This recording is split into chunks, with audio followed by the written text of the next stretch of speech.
Hey guys, welcome back to another edition of BP Squared. This is where we talk about politics and the like that you may not like. It's fine with us. You have your right to disagree. And if you do, let us know by getting a hold of us on Facebook or getting a hold of one of us on Twitter. That information, as always, will be at the end of this podcast. But Shane, how you doing, sir? I'm doing fine, Aaron. How are you? I'm doing good. Awesome. So, let's talk about the immigration issue, since that's a really hot-button topic as of right now. We all know that Trump is, well, better than everybody else, apparently, and which is, he's the president. He's done more than Obama has in the last 6 months than Obama did in his first 3 months of being president. That's not opinion, that is fact. So this immigration issue, Shane, do you want to bring us up to speed on a little bit of the background about it and all that? And then we can discuss opinions. Sure, we can talk about it. I mean, it goes far back beyond Trump. It goes all the way back to 2 or 3 presidents. I mean, you all of you are capable of going on YouTube and just pulling up YouTube videos of Clinton, of Bill Clinton, of Obama, of George Bush, of George H. Bush. I mean, it goes all the way back. It's a continuing problem as it relates to illegal immigration, and I understand. There's a draw for people to come here, and I am a son of an immigrant. My parents immigrated here properly, the right way. They waited in line, they filled out forms, they paid their fees, and they brought something of value to our country. They brought a skill set that was needed at the time. There was a huge shortage of nurses in the mid-'60s, late '60s, and my mom took advantage of that opportunity and immigrated to the States, and then brought us along with her. And she became a nurse, and my dad was an engineer. But long story short, my parents brought skills and was able to benefit this nation. And I think that's the way it should always be. A couple of facts as it relates to immigration. A lot of people, especially on the left, tend to ignore this fact. Our country, on an annual basis, from a legal perspective, we bring in more immigrants into the United States than the entire world combined. In other words, every other nation, if you stack them all up as it relates to allowing people to immigrate to their nation, we bring in more than everybody else. And that's not to say one thing or another. Obviously, our country is built on freedom, and there's a draw here for a lot of people. And I understand that. However, you've got to do it the right way. You can't just cross in and take advantage of the systems and things that we have in place. My parents have paid for. Aaron's parents have paid for, and we pay for today as taxpayers. You can't just walk in and take advantage of things without bringing something to the table, without contributing something. The latest immigration crisis that is on the border has existed for the last 11 or 12 years. It's just that the press refused to cover it because the press was fawning over Obama, and now the press is negative about Trump. So, again, you guys can research this. You can pull up YouTube videos about Obama talking about illegal migration and how parents should not be sending their kids, and they need to come in through the front door and not the back door, and a myriad of other statements that he put out to platitudes that really didn't mean much.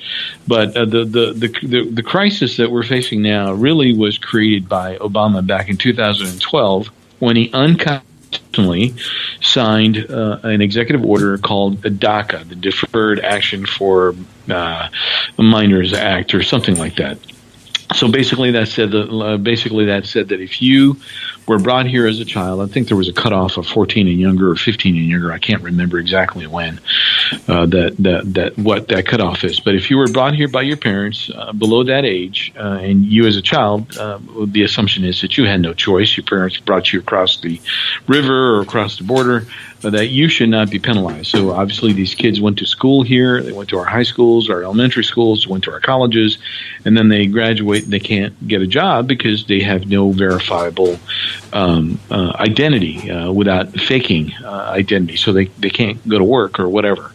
And so he signed that into, it's not even a law. It's real brief lesson here. The president does not make law. Congress makes law. The president enforces the law.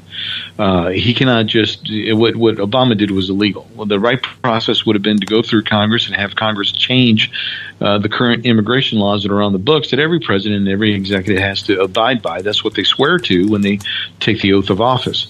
Anyway, make a long story short, shortly after that DACA executive order was signed by Obama, you saw a huge rush of young children crossing the border. Because the parents down in Mexico and Central America mostly figured out, okay, well, what I can do is I can send my 12-year-old kid or my 7-year-old son. I'll pay a coyote. I'll pay a smuggler.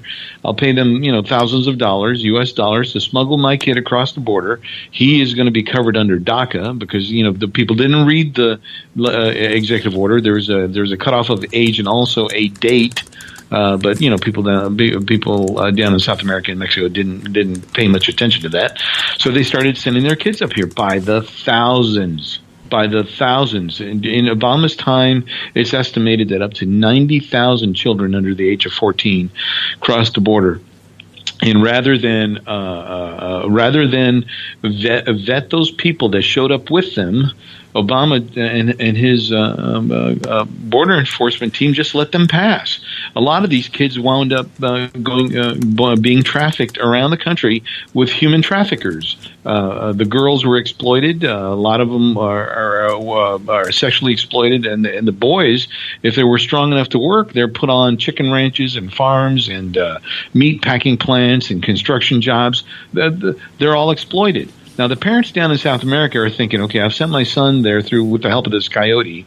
In a matter of time, he'll be able to request for me, and then I can show up just like the DACA kids that are living there right now with their parents. The sad truth is about 60 to 70% of these kids will never see their parents again. A lot of them wind up dead. A lot of them wind up exploited. A lot of them wind up being under the thumb of the coyotes and the smugglers. The Mexican cartels have figured out, rather than send 10 pounds of marijuana or 10 pounds of fentanyl or heroin that is sold one time where the cartel is able to make money, if they can send a kid up there and make that kid work at various places for cheap labor, $2, $3, sometimes $2 or $3 an hour, while the coyote and the smuggler gets the rest, the cartels are able to continue to make money on these kids.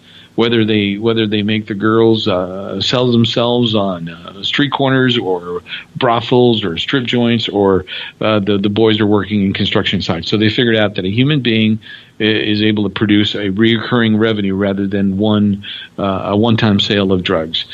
What Trump did was he ran on this, right? That's why he got elected. He ran on secure borders. He wants to put up a wall.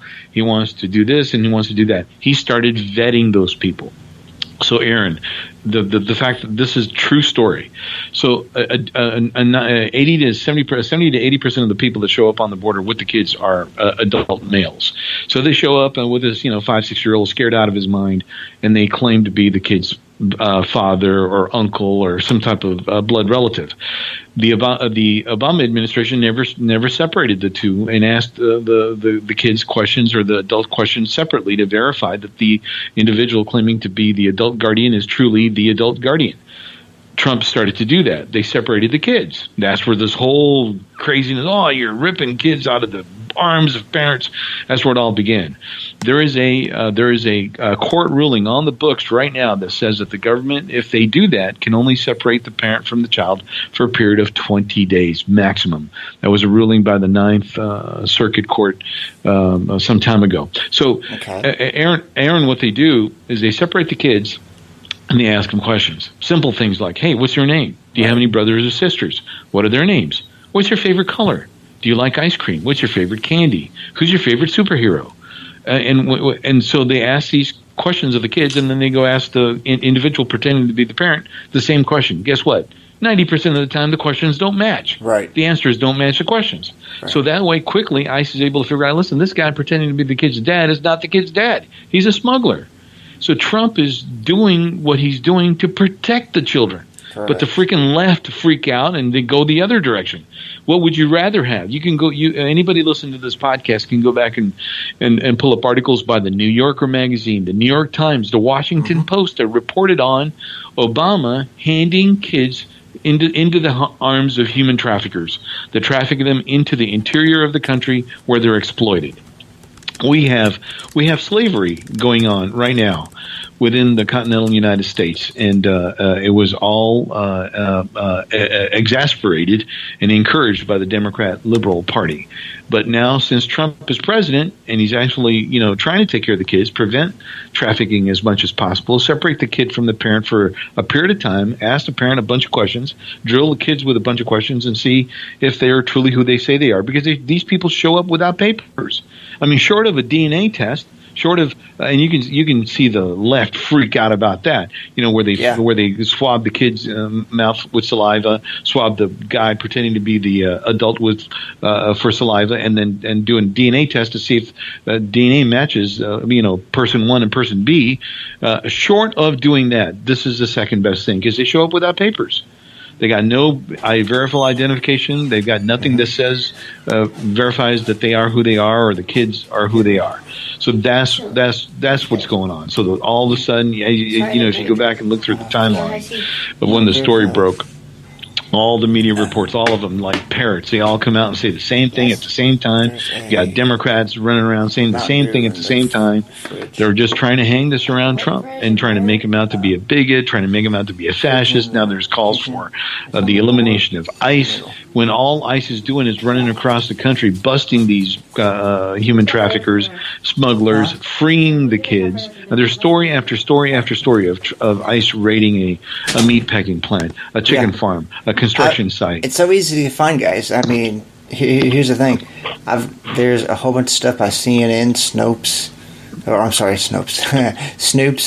a whole bunch of stuff. I mean, so when you say you should do your research, come back to us and actually do your research and let's have a discussion, not just hey, you guys are stupid because you guys don't know what you're talking about. No, they're not. The left is not interested. This is all engineered. This is all planned. These things do not happen by an accident. No. The mobs don't show up on a street corner with signs pre-printed. This is the Democrat National Committee. Right. This is George Soros. This is Obama. This is a bunch of leftists that are concentrating on the midterm elections coming up in November. They want to do whatever they can to derail Trump, and they can't say anything negative about his economy. I mean, you can criticize his tweets, and maybe he's a little crass and a little boorish, but you can't fault his results. I mean, the Atlanta Fed just published he's getting stuff done. The Atlanta Federal Reserve published just the other day that they anticipate that the third quarter GDP to be above 4.2%. That's never happened. Obama never had a GDP greater than 2% in his entire presidency. So you can't knock the guy for the economy. You can't knock him for the tax cuts that are stimulating the economy. And I just read an article that over 6 million Americans either got a tax cut or a bonus or something like that from their employers or from the tax cut in general. And that money is sitting in someone's wallet, and consumers are spending it. And that's what drives consumer confidence, and that's what drives our economy. Our economy is not as much capitalistic as it is consumer-driven. If Aaron Linton has more money in his pocket, there's probably a greater propensity that Aaron's going to spend that. And if Aaron spends that on a Chick-fil-A burger or an iPhone or a brand new TV, that money flows in the economy. Now, if Aaron doesn't have as much discretionary income, well, guess what? Restaurants close. If restaurants close, factories shutter, people get laid off. Yeah. So that's that's what's actually going on down on the border. But Right. I mean, you got to do a little bit more than pay attention to CNN, MSNBC, or even Fox. You've got to take the time as an individual and go research for yourself and find these stories and articles about how it was handled before and the way it's being handled now. Trump is not doing anything immoral. And I'll say one more thing about this, and it really makes me mad. Yep. There is literally over 2,000 miles that separate the border between the U.S. and Mexico and the border between Central America and Mexico. Right. According to UN charters and guidelines, if you're a member of the United Nations, if somebody comes to your country and is seeking asylum, you have to offer it to them. If you're capable of offering it to them. So all these people, these thousands of people from Nicaragua, El Salvador, Honduras, this is where they're mostly coming from, are crossing through Mexico, and the Mexican government is allowing them free passage. They're violating the United Nations Charter that they agree to. They're supposed to offer these people asylum. In my opinion, if I'm from El Salvador or Honduras and I'm escaping gang violence or poverty or the volcano, whatever it may be, the chances of me and my family thriving in a country like Mexico that speaks Spanish, a homogenous culture where I'm able to assimilate quicker and easier, is greater than me trying to make the entire trek to the United Nations. So you got to ask yourself 3 questions. Number 1, why is Mexico allowing this to happen? Why haven't they sealed their southern border? Number 2, why is Mexico not offering these people asylum? And if the answer to number 2 is yes, why are these people refusing it? And number 3, why are they really coming here? I think the answer to number 3 is they see the United States as this big fat cow. They see the benefit in it. With endless supplies of cash. They're coming there. They're coming here for our education, for our welfare, and for our benefits. And our health care. That's why they're coming here. That's why if Mexico does offer them asylum, they say, no, thank you, and they continue to march, north. Right. And they're using the loophole of what Obama signed into, executive law, which is illegal, right. The DACA loophole as a way to do that. So they send their kids up here, and then after the kids are assimilated, they claim the kid and want to come up here. Mom, dad, uncle, sister, niece, grandfather, grandmother. Chain migration. That's what they're trying to do. So which they have done for years. Yes, that's the reason why we have, and I don't even believe this number. They claim that there's over 20 million undocumented or illegal immigrants in the United States. I think it's a lot more than that. And to be honest with you, it is a lot more than that. And to be honest with you, the Democrats and the Republicans both want illegal immigration because the Democrats want it for votes because many states the only thing that's required for you to vote is a driver's license. In California and other states have passed laws where you don't need to be a citizen to have a driver's license, so you can walk into the DMV office and get your driver's license. You can be an illegal alien whether you're from Mexico or Russia or Czechoslovakia. It doesn't matter. Now that you have a driver's license, you can walk down to the voters registration booth and register to vote, and they're hoping that the Democrats are hoping that you vote for them. Well, shoot, if that's the case, me and you should be able to go into the DMV and get a driver's license, Shane. Yes, and not only that, then if that's the case, then I should be able to go to Canada and be able to vote in Canadian elections, and you should be able to go down to Mexico and vote in Mexican. But Canada and Mexico doesn't allow that. How interesting! They fingerprint you. They want verification. They want proof that you are an actual citizen and you are who you say you are. And if we go to someplace that say Europe, and we don't have our passports, guess what? They will take us, turn us right around, and take us back to the U.S. They might even put us in jail for a couple of hours just to wait on the next plane to come through. No, you're absolutely right. A lot of it. You may remember this story, Aaron. Remember, 3 years ago, under Obama, there was a former U.S. Marine that drove south from San Diego and made a wrong turn and wound up in Mexico. Andrew Tamarisi, he basically entered Mexico illegally, didn't go through the proper border checkpoint. The Mexican military captures him, throws him in jail. He's rotting in jail for 5, 6, 7 months. They torture him, they beat him. this is an American citizen. That's how the Mexicans treat us if we happen to just cross illegally, without the right paperwork or violated their protocols. But we can't do the same here when their citizens come back and forth. So every country needs to have laws as it relates to immigration. Now, I was going to say that there are members of the GOP, members of the old Republican Guard that want the illegal immigration too, because they're corporate donors, people that run the meat packing plants and own the chicken farms and own the construction sites and construction companies. They want illegal immigration also because they want cheap labor. Because they can hire a bunch of people from Latin and South America, put them on a construction crew or put them into a factory, make them work for a fraction of what they would have to pay a American worker that is a union member that has negotiated a contract with the employer for a certain number of dollars per hour and benefits. They can avoid all of that. Yep, and somehow they make more money. I'm sorry, what? I said somehow they make more money. Oh, immigrants make more money.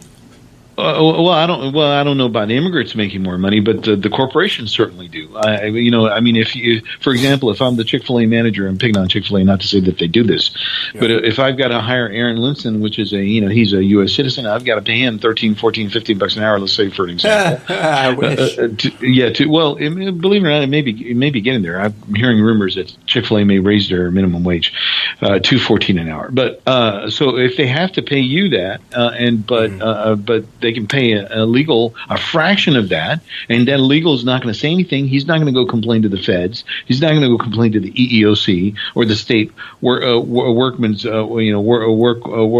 board because he's illegal. He's fearful that he's going to get picked up and deported. So that the difference between the 14 that I have to pay you as a citizen or the 6 or 7 that I pay the illegal, the difference between the two I get to keep in my pocket as an employer, and those dollars flow into donations to members of the Republican Party, and that's the reason why both the Democrats and the Republicans have forever and ever provided sound bites on illegal immigration, but have never done anything about it. And here comes Trump, who is a multi-billionaire in his own right. He cannot be bought. He cannot be blackmailed. He cannot be extorted. He cannot be threatened. And he starts to actually enforce the laws that are on the books. He hasn't created any new law. He's not acting outside of his capacity and powers as the executive of the United States. He's enforcing the law that Congress passed, that he swore to uphold when he became the president. And for that, the left and the media and the Democrats are going nuts and calling him a Nazi and want to eliminate ICE, which 50% of immigration and customs enforcement are Latinos. See, these are Latino officers trying to rescue Latino kids from a life of exploitation, and they're the Nazis. It's stupid. Well, yeah, absolutely, and I'll tell you, it's all around the midterms, right. Aaron. The Democrats are desperate because they can't pin him on anything. Right. The Russian thing is falling apart. The economy's taken off, and their only hope is to try. Every time I hear something about Russia in the election, I just want to go over and slap these people. Yeah, they have nothing. No, they don't. And here's the thing with the immigration stuff. I mean, okay, fine. You're separating kids from their so-called parents. Yes. What do you expect us to do with them? I mean, what do you want us to do with them? They're already born here. No, they're not. Okay. Well, they're coming over. Yeah. And they're getting separated because some idiot thinks, I can come over to the border with this, and they're not gonna suspect anything. Well, here's what is happening. If the child and the parent are verified to be related, they're put back together, and then their application for asylum is reviewed. And the president, a lot of people don't, a lot of liberals will go ballistic about this, but this is the truth. This is the law. The president has total control over asylum seekers and refugee policy. He has total control over that. So he can say yes or no. He can say no. Yeah, absolutely. So I mean, in order to seek asylum, you have to have a valid reason. Right. You can't just say, I'm seeking asylum because I'm poor. I want to. Yeah. Yeah, and the first question that's going to be asked is, well, you crossed through 2,000 miles of Mexico and the Mexican desert. Did the Mexican government offer you asylum? All right. If they answer no, well, all right, end of story. They pack them up, they put them on a bus and send them back to Mexico and drop them off in front of the Mexican consulate in Tijuana or Mexico City or whatever border town. If the answer is yes, they did offer asylum, but you rejected it, they pack them up and they send them back either way. You have to have a valid reason. You have to say, listen, unless I'm accepted into the United States, my life is at risk. So they have to prove, okay, you left Ecuador, I got it. You left Guatemala, you said your life is in danger, the gangs are after you, and you've been targeted and for whatever reason. But you went through Mexico, and they, number one, didn't offer you asylum. Number two, when they did offer you asylum, you rejected it. Both those reasons are not good enough for us, the United States, to take you, because for every asylum seeker and every refugee that Trump says yes to, there are real people halfway around the world being persecuted that are rejected. Yeah. In other words, there's only so many slots per year. Okay, so for every Central American that crosses through Mexico that offers asylum, that rejects that offer, that we take in, there's a Chaldean Christian in the Middle East. There's a Yazidi in the Middle East. There's a Rohingya Muslim who's being persecuted in Myanmar. There's a Chinese dissident being targeted by his country for his political views that we can't take in. There's an Iranian being persecuted by the mullahs that we can't accept. That's what happens. The people that are really being persecuted for their religious beliefs, gender, sexual identity, or political views, who are truly imprisoned, truly tortured, truly seeking asylum, they are left to languish while we are forced to take in these Central Americans. Now, if a kid comes over by himself, or with an adult, and the verification cannot be made between the adult and the kid, what happens is the adult is quickly identified as a coyote and smuggler. He's kicked out. And then, unfortunately, unless our system can find the real parents of this child, and unless they're able to find it, we're stuck with the kid. The kid winds up going into Catholic charities and foster care and winds up in the foster care system. We're stuck with him because Trump cannot pack up a 5-year-old kid and send him back to Honduras and drop him off in the middle of the town square. You can't do that to You can't do that to the kid. We're stuck with the kid. That's what happens. Right. And it's like, what else do you want us to do? You know? If they want to come to America, they need to do it legally. That's all. Yes, that is all. And if you get rejected, there's some reason for it. That's right. And, we can't hold everybody. No, we cannot hold everybody. We will quickly become the very countries that they are fleeing from if we do that. We're starting to become that. Yes, yeah. The boat can only handle so many individuals. Eventually, the boat capsizes under its own weight, and we all die. Correct. And I strongly believe that there's a big part of the leftists and the globalist movement that want that. They want America to fail. What's going on in Europe is what they're trying to engineer here. Obama, with the globalists, specifically goes into the Middle East and starts these wars, creates the greatest refugee crisis since World War II, and you got people fleeing that violence and entering Europe and basically, just undermining Europe from within.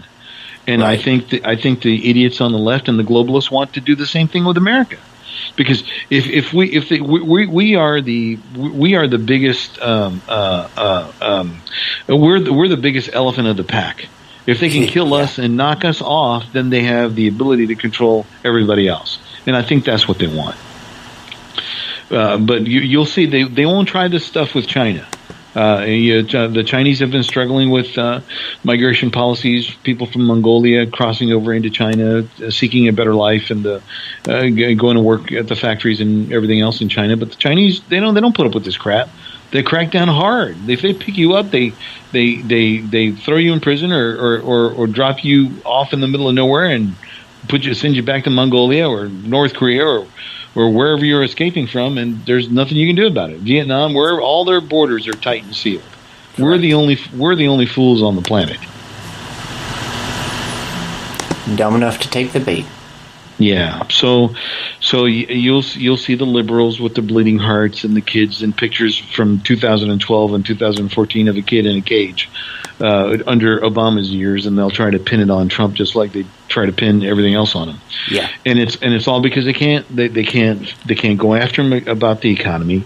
They can't go after him against trade because of all of the warnings and doom and gloom about trade wars have not come to fruition. That's all fallen apart. They can't go after him against violating the Constitution because he's staying within the lanes of the Constitution. Correct. And they're panicked about the new Supreme Court justice. So really, this is all that the Democrats are trying to do is gain control over the House in the fall, so they can try to turn Trump into a lame duck president the last 2 years of his first term. Right. They want to stymie him because the House controls the purse strings. So everything that the president wants to do outside of executive orders starts within the House of Representatives. So if the Democrats control the House, they can make sure that no bill ever appears on the floor to ever be voted on to ever get to the Senate, even if the Republicans hold on to the Senate. That's what this is all about. This is all about political power. The left and the Democrats, they know they're losing at every other turn. So they gin this up.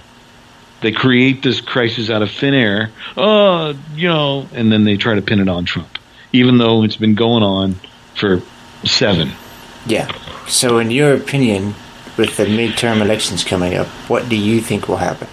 I think everything that the Democrats have tried has backfired on them, and I think this will also backfire on them. There's a bunch of protests today, apparently, in over 700 different parts of the country, where liberals are walking around marching F ICE, F Trump, F this, F that. I think the American people are tired of it. There was a recent poll. It was a Reuters poll. So it was over. I think they surveyed over 15,000 people, the American left, the American right, the American center, and 84% of Americans surveyed want illegals, including their families, deported, and they want a strong border and they want strict immigration control. So the Democrats are losing. In my opinion, the Democrats are losing the war of public opinion. They're losing the war in the court of public opinion. I think the people are on Trump's side, and I think all these protests and all this F this and F that and calls for violence and the same kind of the stuff that they pulled when he was running for office, all the Antifa violence, the torching of police cars, the burning and looting of shops, all those images, the burning of the American flag, it all worked against him. All it did was just harden, people that were already supporting Trump, and a lot of people on the left that, for the first time, got to see the Marxist left for who they truly are, have left and have come over to Trump's side. Not to say that they're big Trump supporters, but they believe in the Constitution. So to answer your question in a long-winded way, I think the Republicans hold on to the House, and I think they may actually gain 4 or 5 seats in the Senate. So the control of the Senate from a Republican perspective goes from 51 to 49 advantage to a 56 to 45 or 56 to 42 advantage. And if that happens, Katie barred the door. The last 2 years of Trump are going to be biblical as it relates to what he's going to be able to get done. Do you think he'll get elected for a second term?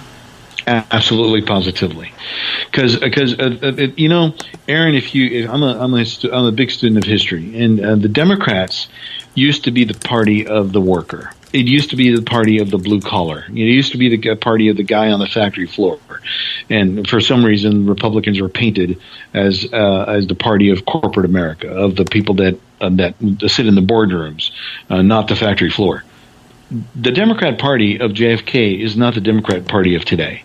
The Democrat Party of JFK believed in a strong military, believed in strong borders, believed in the First Amendment, believed in the right to free speech, believed in pro-life. JFK was against abortion, and that is not the. This is not the party of John F. Kennedy.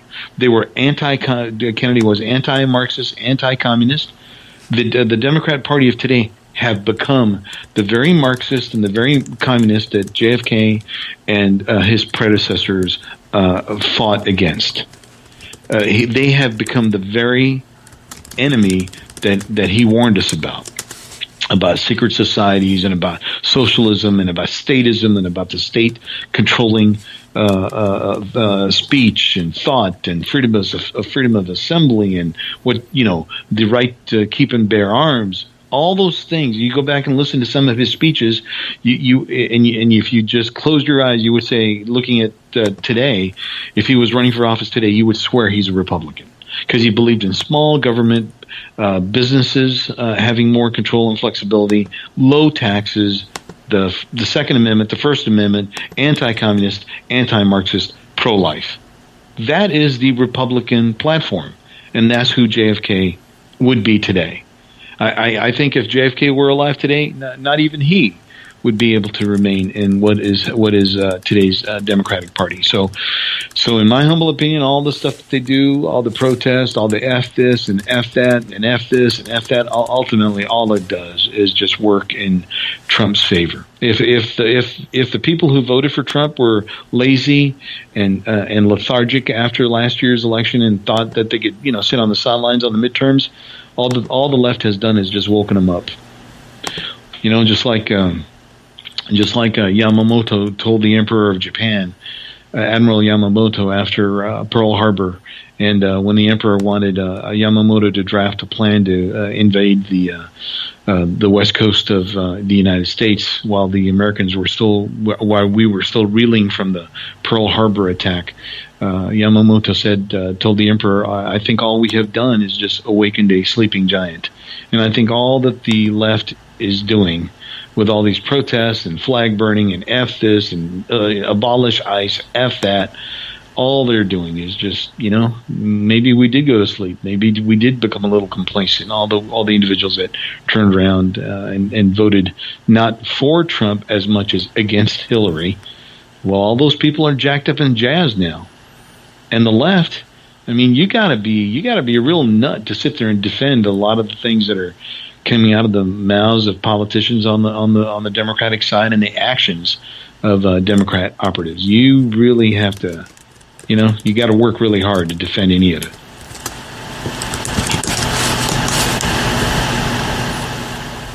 No, you really do have to, and there's just gonna come a time when it's just all gonna come to a head.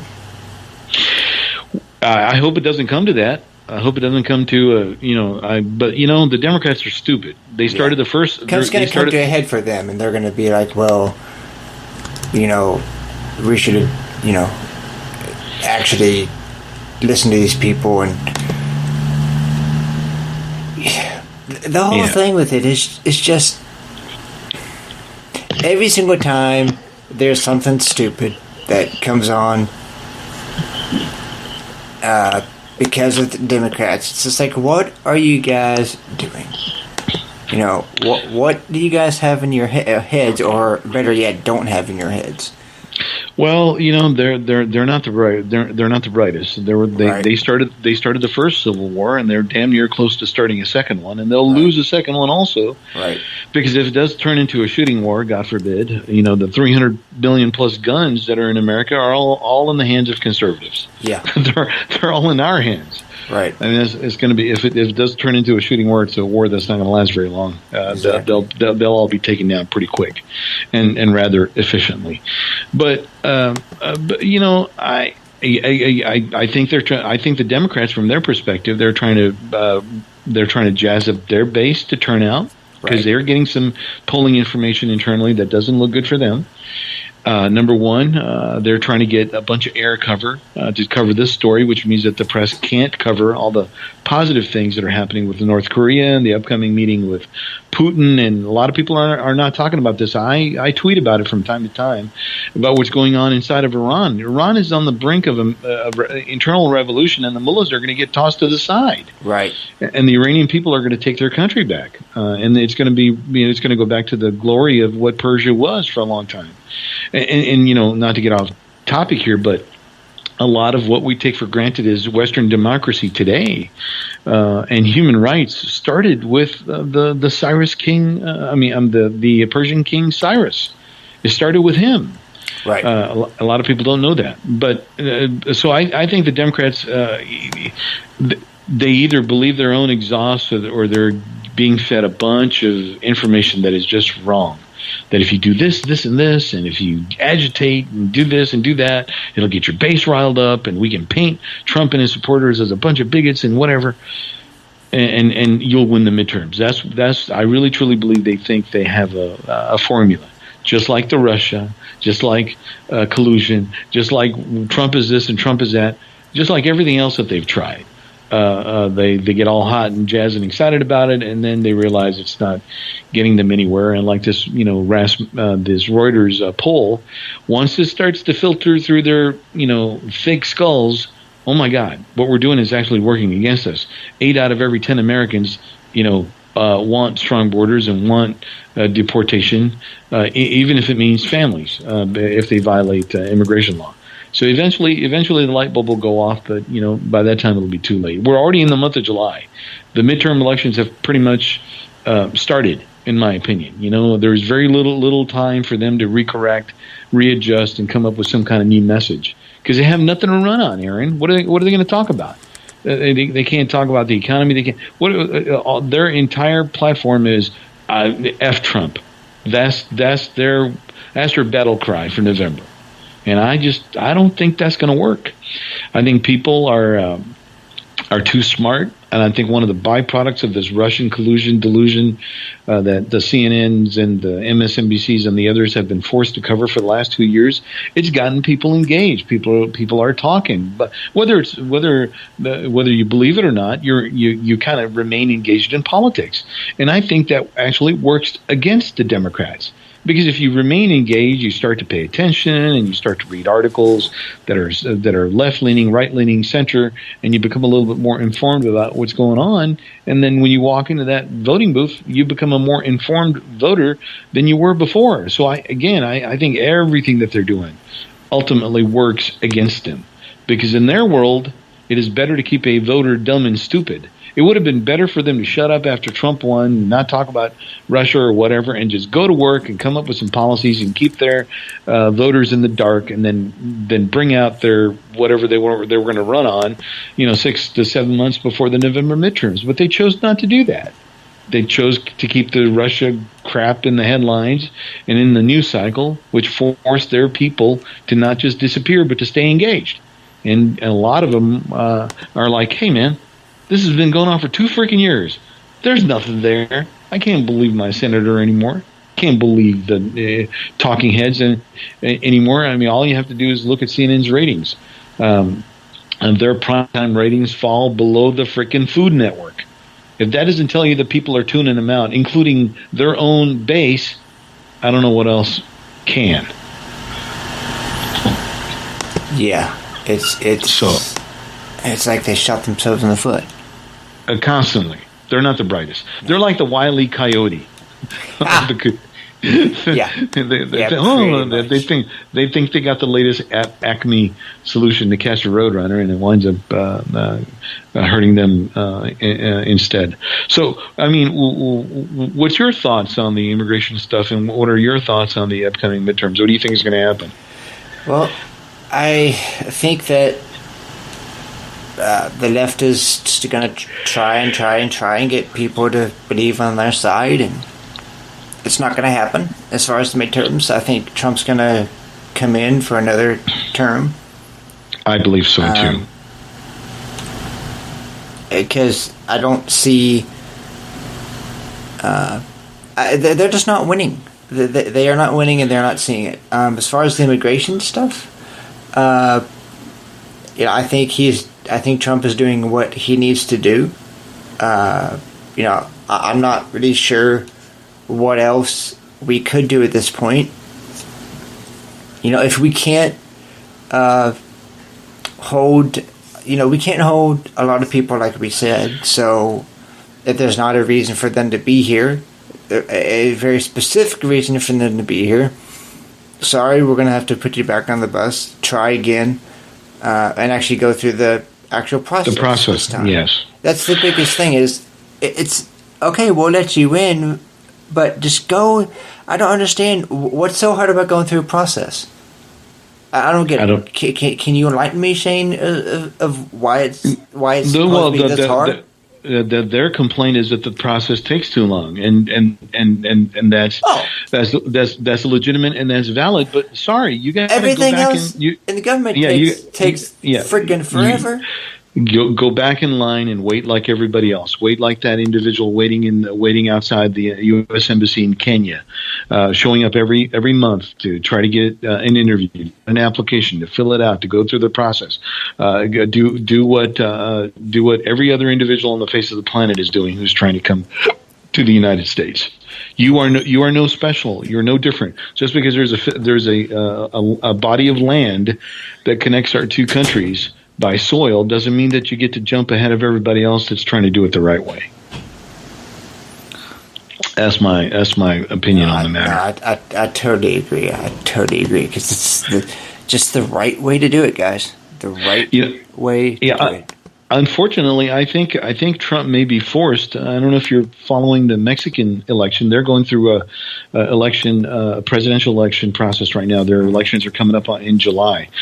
But Trump may be forced to send the military down there and seal the border because the individual who's leading the polls down in Mexico, he's running on a ticket of not enforcing drug laws, taking the military off the neck of the cartels, and he believes that every Mexican and every migrant has a human right to immigrate into the United States. So basically, you've got a guy who's running. Yes, you've got a guy who's running for the presidency of Mexico that is basically running on turning Mexico into a narco state run by the cartels. It's a third most dangerous nation on the planet. He's running on that. Plus, he's running telling all of his people, hey, if you want to go to the U.S., you should have a right. You have a human right to do so. Which means that if he gets elected. No. If he gets elected, our borders are going to be flooded more than ever before. Trump may have no choice. In my opinion, with him saying those things, he has basically declared war against the United States. I mean, he's basically talking about an invasion. Trump will have no choice but to send the Marines down there with a couple of armored divisions and tanks and personnel carriers and Apache gunships and seal the border. He may be forced to do that. I mean, what other choice is the guy giving him? If he does do this, well, he's got two choices. Either Congress gives him the money to build a wall, a physical barrier that would create choke points and force people to actually show up at the border checkpoints instead of just crossing over, where they can apply for asylum and wait to hear their plea. That's one. The other option is seal the border completely, shut it all off. Yeah. All commerce, all traffic, militarize the entire border, put up razor wire for thousands and thousands of miles. Right. He may have to do that.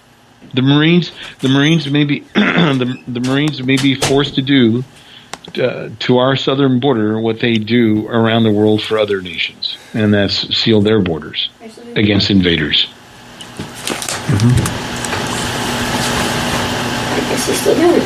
Yeah. You sure good? Yeah, it's good. Yeah, and it's just, I mean, the main thing is don't be stupid. Well, the moment I Aaron, I'm not a big conspiracy theorist tinfoil guy, but I mean, all this stuff doesn't happen in a vacuum. No. You don't have this rush of people to the border, and then you don't have the leading candidate down in Mexico saying that he's going to turn the country into a narco state. I think they're trying to box Trump in to a position where he has no choice but to respond with the military down there. Right. Then they can run around with signs saying, "See, he is Hitler. Right. He's deployed the military. He's a fascist." It's probably money trading hands too. Yeah, no doubt. Yeah, so I think they're purposely trying to box him in where he's got no choice to do exactly what he's going to be forced to do to protect the country, and then they're going to start running around on the streets and call him Mussolini because he's deployed the military down to the southern border. I really think they're trying to provoke him into something, but I don't think people are as dumb as they used to be. And the internet is a great equalizer. If somebody puts up a story that's not accurate or is not vetted properly, in about 2.5 nanoseconds, thousands of people on Twitter and Facebook debunk the hell out of that story, just like the shooter, who went into that newspaper and shot up the newspaper, and everybody started blaming Trump. And then everybody he calls the press the enemy of the state. He's responsible. He's got blood on his hands. And then, a little while later, it turns out the guy has a beef with the paper that goes all the way back to 2011, and that he's made threats and he stalked people, and the police were called. And for some reason, the other day, that was his day that he snapped and went in there and took out his revenge. So, Trump and his supporters were not to blame after all. But so I remember, CNN and Jen Uger and all these other guys running with that story. Trump, it's all his fault. So one of his supporters snapped and shot up a press room. Turned out that Trump had nothing to do with it. Just like everything else before, they overreach, and everything they try to pin him on ultimately comes back to bite them in the ass. Yeah, it's just like all those tech-related rumors where, the new iPhone's going to be this, or the new technology's going to be this, and then it comes to find out during press time it's not. And then it's just like, you guys were stupid enough to believe it and to write on it, and then you guys get your hopes dashed. Yeah, well, I think today on the internet, people are more. It is better. What is it? It is. There's a rush to be first than a rush to be right. Right. And so, because thank God for citizen journalists, right? People like you and others out there that are able to find a story and do a little sourcing on your own and be able to debunk rumors pretty quickly. Right. Imagine what the world was like before, the internet. Before the citizen had a voice, the citizen had an opportunity to debunk a story in the local paper. You couldn't do that. Right. I mean, if the New York Times published something and you as a reader say, that's a bunch of crap, there's no way for you to push back other than show up at the head office and march back and forth with a sign saying that the New York Times is fake news. Well, now with Twitter and Facebook, man, instantly you can respond directly to that writer who wrote that article and say you're full of crap and here's why, and then be able to debunk it right there on the spot. And I don't think the legacy media, and I don't think the current dinosaur media or the Democrats have figured that out yet. Right. The Democrat politician has figured out, oh man, if I go out on CNN and say something, even before my words come out of my mouth, I've got 50,000 people tweeting at me saying I'm full of crap. They haven't figured that out yet. Right, and no, it's not probably, and they never will. Yeah. Because they're always about story first, clickbaiting people and getting people to believe it. That's the reason why you're starting to see them push to regulate the internet and push to regulate free speech and to force people to get credentials to be called a journalist. You don't need to go to J school to be a journalist. I mean, freedom of the press literally translates into a printing press. Back during the days of the revolutions, where people were printing flyers, Thomas Paine, the acronym Thomas Paine. Yeah. Anybody that had a printing press had the opportunity to print whatever they wanted to print. Correct. You didn't need to go to journalism school and have some kind of license like a doctor or a pharmacist or an engineer. Right. And today, if you have a cell phone and a blog and a website. You are just as, and if you can source and ask the right questions and be able to gather information and post it, you're just as good as a New York Times reporter or a guy or an overpaid stooge with a microphone behind a camera. Right. Exactly. I frankly get a lot more accuracy from citizen journalists than I do the actual so-called quote unquote, official journalists, whatever the hell that is. Right. Exactly. So I'd rather believe a guy in the middle of the streets of Tehran with an iPhone taking images of the IRGC cracking down on protesters, and then in his closet splicing it together and putting it up on YouTube and reporting on it. Right. I'd rather believe him than some CNN guy who's going to go there and spin it. Right. Exactly. So anyway. Yeah. Exactly. So we will see what happens. It'll be interesting. Yeah. Well. And on that note, Shane, where can people find you over the internet? Yeah, I'll warn you. If you follow me, you're going to be overwhelmed. You can find me on Twitter at ShaneP1, at ShaneP1. Awesome. And guys, you guys will know where to find me because of the outro, the new outro we just did a couple of days ago. So you guys can get a hold of us there. And once again, those comments, if you do call into the Lince Productions line, will be used and will be discussed upon. So go ahead and do that. That'd be awesome. So we can actually have some stuff to comment back and actually start a discussion. So Shane, what's your Twitter handle, Aaron? So, where can they find you? The Twitter handle is Linson_Pro LLC. That's LINSON_Pro LLC. That's PRO, right? PRO, yes. And then also the website is LinceProductions.com. Because you switched over and you created a WordPress site now. Yes, we did. That's all up and running now? It is. It's all up and running. It's all good to go. So the website's tagged if they wanted to go and listen to old podcast, archived podcast, or some of the other stuff that you do as far as product reviews and everything. Everything's on LinceProductions.com, right? Yes, it is. Awesome. And actually, go to the LP Podcast Network link.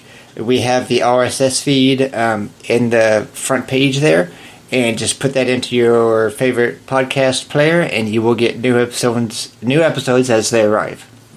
Awesome. So they could use Podcaster or Downcast or Overcast or even Apple Podcasts if you would like. Are you putting it up on? Are you putting our podcast, your stuff and our stuff up on iTunes now? Yes.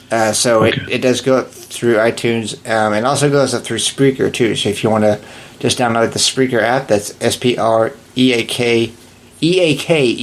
and then you can find us there as well. It's just the LP Podcast Network. Awesome. So spell that one more time, Aaron. Spreaker? Yeah, it's SPREAKER.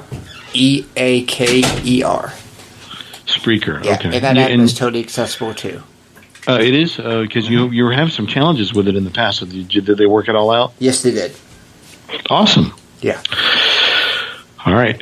Okay. Well, thank you guys for joining us. We'll try to be a little bit more consistent in future shows, but go to the website, check out all the other stuff that Aaron is doing on product reviews and other topics. Yeah. We will see you guys next week. Thanks for listening to another edition of the LP Podcast. You can go to LinceProductions.com for all the latest blog posts and podcasts and everything that we're doing over there. Also, check out some of the awesome products and services that we have to offer. To get a hold of us, you can follow us on Twitter, Linson_Pro LLC. That's LINSON_Pro LLC. You can also email us, LinceProductionsLLC@gmail.com. Again, that's LINSONProductionsLLC@gmail.com. If you want to get a hold of us by phone, leave a comment, leave something, you can. That number is 502-536-9131. And you can also follow us on Facebook.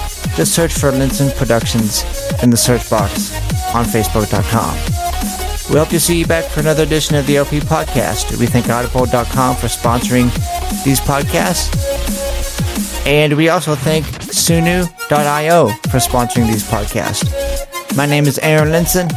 We will see you guys in the next one. Have a good day.